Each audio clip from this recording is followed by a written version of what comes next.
Hello tout le monde, je suis heureuse de vous retrouver pour ce podcast dans lequel je transmets mes connaissances, mon vécu, mais également ma vérité.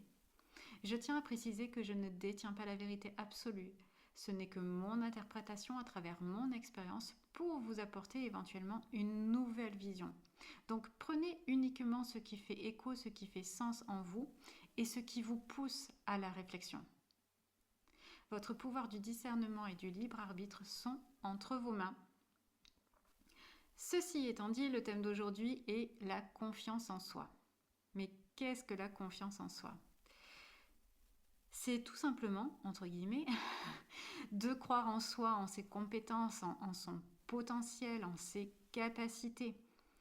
Et c'est là justement où ça peut être compliqué car on a très souvent une image erronée de nous-mêmes, pouvant venir de l'enfance, d'un contexte familial qui n'a pas permis un développement favorable à la confiance en soi. Par exemple, une personne ayant grandi dans un climat d'insécurité, dans un foyer où il n'y avait pas d'amour, ou alors dans un cadre enfermant, créant une peur sur l'inconnu, ou encore une personne qui a été conditionnée par la peur d'un parent. Il peut y avoir diverses sources à ce manque de confiance en soi, pouvant impacter son pouvoir du discernement, son pouvoir de prise de décision, son affirmation de soi. Et là aussi, il peut y avoir cette peur de s'affirmer, car peur d'être rejeté, d'être abandonné, de ne pas être aimé pour qui l'on est réellement. Alors que c'est justement en étant authentique que l'on gagne confiance en soi.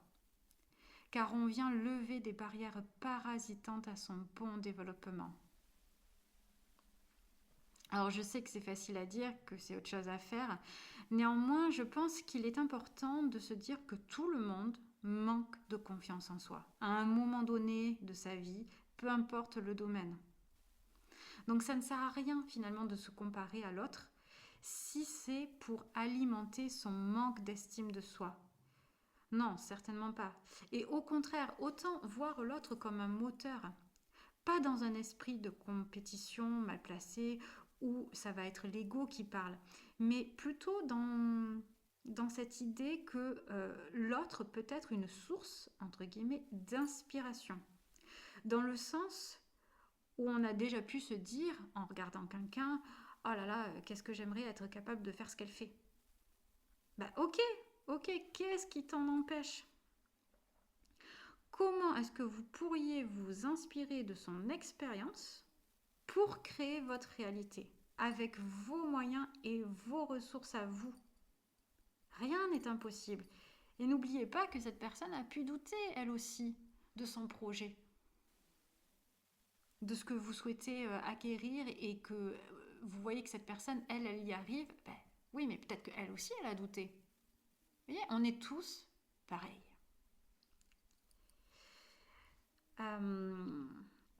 Ce qui est le plus difficile, c'est de faire le premier pas. Après, le reste, ça se travaille. Oui, la confiance en soi, ça se travaille. Personnellement, encore aujourd'hui, je peux avoir un manque de confiance en moi car je travaille encore sur ce côté perfectionniste de ma personnalité qui me fait croire que ce n'est jamais assez bien, jamais assez suffisant, que je ne m'exprime pas correctement, clairement. Du coup, pour me challenger vis-à-vis de ma timidité, de mon expression verbale, qui pêche parfois, à une période, j'ai décidé du coup d'animer des conférences. Et Dieu sait... pardon, j'ai bafouillé, vous voyez ? Voilà, on en vient. Donc je disais que j'avais décidé d'animer des conférences et Dieu sait que j'adore avoir des yeux braqués sur moi qui sont en train de décrypter ce que je dis, à me juger, à me jauger. Mais justement, au fur et à mesure d'en faire, je me suis sentie plus à l'aise. J'étais plus spontanée aussi dans mon récit, dans ce qui du coup le rendait plus authentique. Et ça m'a permis également d'apprendre à lâcher prise sur moi, à être moins dans le contrôle. Oui, parce que je revois les feuilles.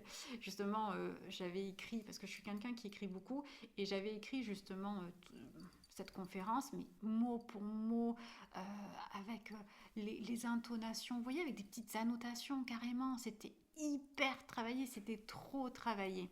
Et je l'avais appris par cœur. Mais bon, ça ne sert pas à grand-chose parce que justement, en fin de conférence, j'avais euh, comment dire, j'avais proposé un temps d'échange.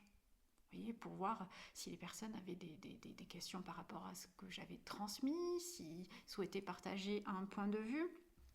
Et justement, là, je n'avais aucune main là-dessus sur ce qui allait être dit. Et il fallait accepter aussi l'idée que d'autres ne seraient pas d'accord avec ce que j'allais dire. Voyez. Et même, ça me fait penser que je crois que c'était la première conférence que j'avais animée, c'était lors d'un salon, il y avait 2 personnes qui en cours de route se sont levées et sont parties. Et là dans ma tête, je vous laisse imaginer, c'était le tsunami des émotions. C'était mais pourquoi ils s'en vont, qu'est-ce que j'ai dit qu'il fallait pas, euh, je comprends pas, mais Anaïs, reste concentrée sur ce que tu es en train de dire aussi, parce qu'il y a des gens qui t'écoutent, ne montre pas que ça t'affecte, alors que je sentais que je devenais toute rouge. Mais bon, c'est ok. Enfin, vraiment, ça m'a permis de lâcher prise là-dessus, vous voyez, sur ce contrôle de moi que je pouvais vouloir exercer, en fait. Euh, ouais, donc tout ça pour vous dire, une fois de plus, que la confiance en soi, ça se travaille. En surmontant ses croyances limitantes, en sortant de sa zone de confort, euh, oser aussi de nouvelles expériences, oser faire quelque chose qui nous paraît un peu fou. Personnellement, je sais que moi j'aimerais bien un jour chanter dans un groupe de gospel, même si mon anglais est fabuleux, fabuleux. Magnifique, hein, l'anglais et moi ça fait 4, ça fait pas 2, ça fait 4 carrément. Euh, mais voilà, l'idée c'est ça, c'est d'oser entreprendre. Et puis c'est la répétition aussi qui permet de se rendre compte qu'au final on avait fait une montagne de pas grand chose. Et qu'au final c'est possible. Vous voyez, moi aujourd'hui je vous propose des podcasts. Pourtant je bafouille. Voilà. Parce que bon, après c'est vrai que pour ceux qui ne me connaissent pas, j'ai tendance à bafouiller aussi parce que quand je parle étant médium, parfois je reçois plein d'infos où je peux avoir, ah oui, dis ça, dis ça, dis ça, dis ça. Donc j'essaie de rester concentrée, vous voyez, de ne pas m'éperpiller, comme je suis en train de le faire en fait maintenant. Je suis en train de me rendre compte. Et bon, c'est pas grave. Revenons à nos moutons. Mais vous voyez, enfin, tout ça pour vous dire que pourtant ça m'empêche pas de le faire, même si je sais que je vais bafouiller, que je vais manger mes mots. Eh ben c'est ok. Voilà, ça arrive à tout le monde. C'est pas grave. Celui à qui ça plaît pas, eh ben il m'écoute pas. Il n'y a pas de problème. Faut lâcher. Et j'entends, j'ai une copine qui me dit amour Anaïs, amour. Quand il y a des trucs qui peuvent un peu m'agacer, je dis allez, j'en veux de l'amour, tout va bien, respire un bon coup, on est tous identiques, donc c'est pas grave quoi. Et là j'avais presque envie de vous dire, je crois que c'est mon quart d'heure de folie, parce que là j'avais presque envie de vous dire, j'entends ma grand-mère qui me dit oui mais tu sais, hein, aux toilettes on est tous pareils, hein. Voilà. Donc je pense aussi que ça peut vous aider dans cette notion de confiance en soi, voyez. Et c'est vrai que petite, on avait tendance à me dire ça, Anaïs, tu sais, on est tous pareils. Donc ne crois pas que l'autre est mieux que toi, parce que tu ne sais pas, tu ne le connais pas, tu ne connais pas son parcours.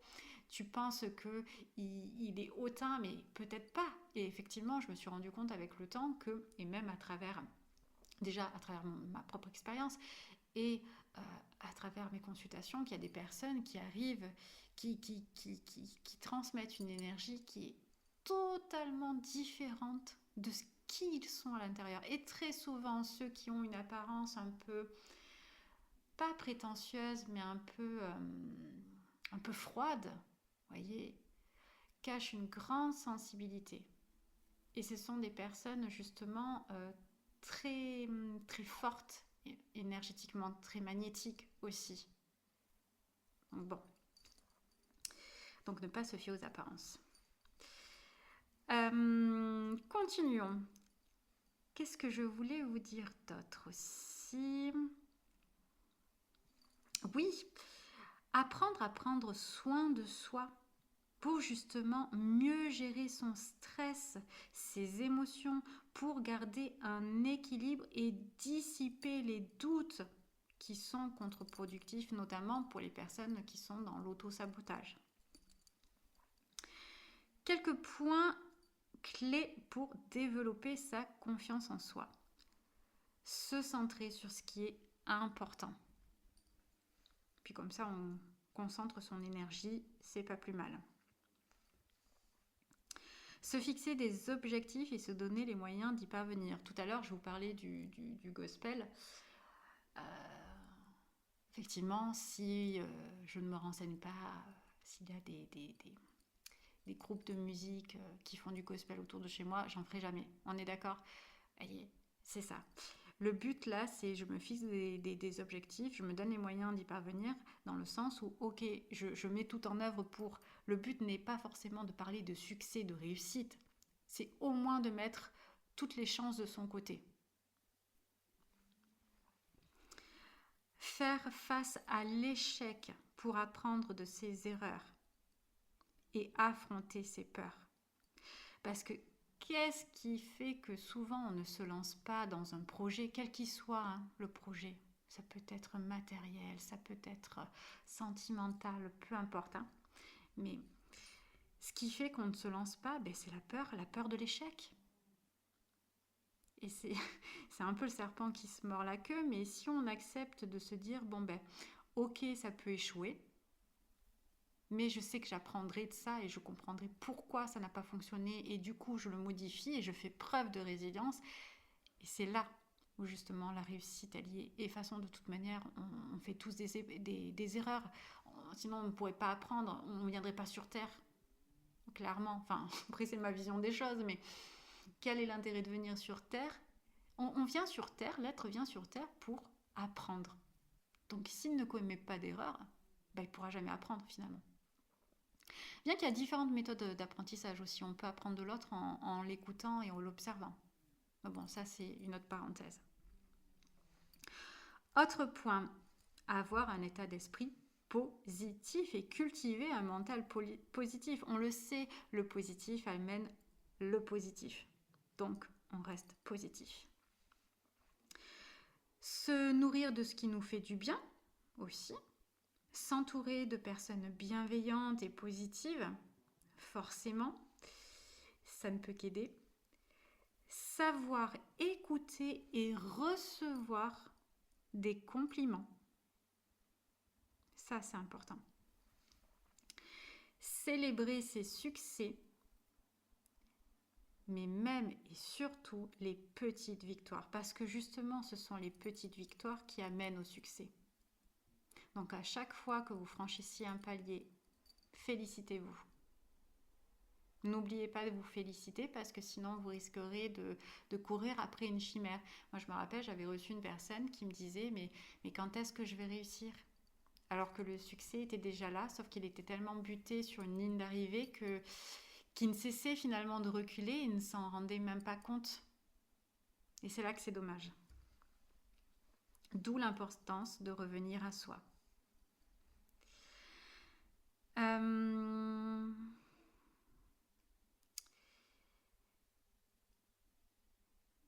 Oui, le point clé, autre point clé très important, c'est s'accepter tel que l'on est. Faire preuve de compassion, de douceur et de tolérance envers soi-même. Ça, c'est quelque chose que je dis régulièrement en consultation. On a tendance à être trop dur envers soi et c'est pas le but. Et d'être authentique, d'être soi, d'être intègre. C'est ça qui va donner confiance en soi et qui va renforcer plutôt sa confiance en soi. Parce qu'on ne peut pas plaire à tout le monde et c'est ok. Pour clôturer ce podcast en bonne druidesse que je suis, je vous propose d'œuvrer avec J'ai plusieurs plantes qui me viennent, donc je vous donne les plantes. L'hachis et millefeuille, qui va venir éloigner les peurs, redonner force, courage et confiance en soi.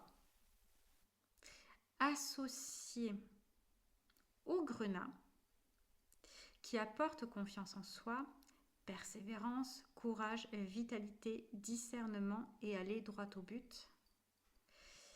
Ça me fait penser au Marseillais. Excusez-moi pour la ref. Ouais, non, je crois que c'est mon podcast folie aujourd'hui. Donc oui, l'association des deux peut être intéressante. Voilà, de la millefeuille plus le grenat qui va venir, parce que le grenat c'est une pierre rouge, hein, qui va vraiment travailler sur la vitalité et réveiller un petit peu le feu qu'il y a en nous. Vous voyez, parce que c'est ça aussi, hein.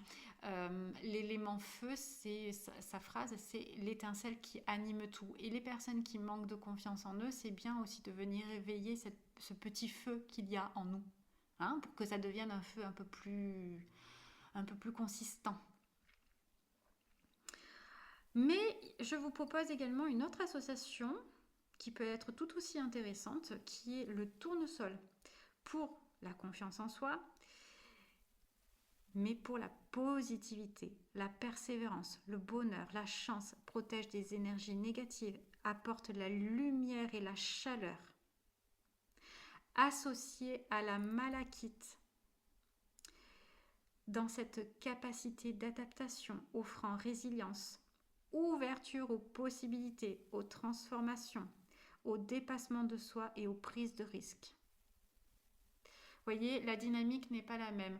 L'hachis et millefeuille, lui, va venir travailler plus sur les peurs, tandis que le tournesol, lui, va plus renforcer cette positivité, associée justement avec cette malachite, qui va contribuer quand même au dépassement de soi. Voilà. Je vous laisse les deux options, vous verrez si ça vous parle ou pas. Et comme je dis à chaque fois, on ne choisit pas une plante, une pierre en fonction de ses besoins, on choisit plutôt celle qui nous appelle. Et c'est ça qui est le plus important. Parce que justement, elle va travailler à la racine. Moi, je vous donne des pistes. Maintenant, il y en a bien d'autres qui peuvent faire l'affaire.